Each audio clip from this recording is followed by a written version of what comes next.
Jadi abang kalau pengen setting grid, abang bisa pergi ke view, terus pilih yang grid and axis.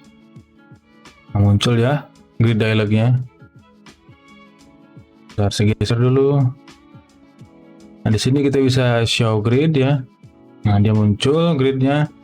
Atau bisa dari view, pilih show grid. Atau shortcutnya itu kontrol tanda kutip. Bisa juga di sini ya, klik kanan, show, mana ini dia, show grid gitu ya. Ada yang automatic, ada yang basic ya. Kalau yang basic ini kita bisa atur ya mau semana spacingnya. Tinggal di drag aja slidernya kayak gitu ya. Terus subdivision bisa kita atur juga. Ini pakai scroll wheel bisa ya. Di select terus kita pakai scroll wheel. Nah, kayak gitu ya. Ini kelihatan nggak? Tuh ya. Kalau butuh yang lebih presisi ya. Kalau saya biasanya kalau bikin icon spacingnya tetap di 64, ininya 1 ya, divisionnya gitu. Kalau mau tahu cara bikin icon, video tutorialnya saya taruh di pojok kanan atas ya. Terus sebelahnya ada advance. Nah, yang ini saya mau ngasih lihat yang bagian isometrik aja ya. Kalau yang bawah-bawahnya mungkin di video yang lain.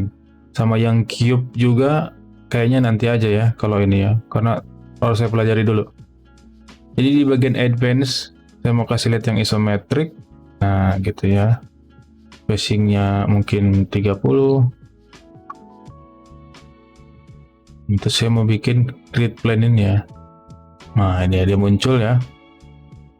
Ini kita bisa nyalain ininya ya, supaya kita bisa geser-geser handle-nya ya. Jadi diaktifin. Nah ya, ini dulu. Dialog ini kita bisa close aja. Nah ini dia ya, ada di sini ada namanya plane ya. Kita memilih yang top, terus edit in plane. Nah sekarang kita bisa buat desain secara isometrik. Contohnya bikin box ya, pakai pen tool.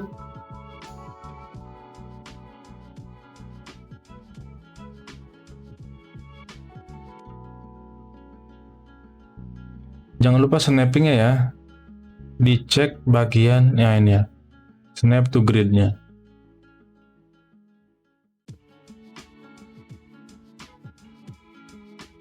Nah ini kita lagi di bagian top ya, jadi ini di bagian atas boxnya.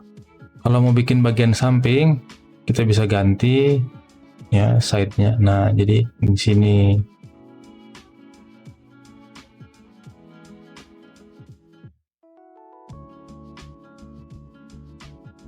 Yang ini kita duplikat aja.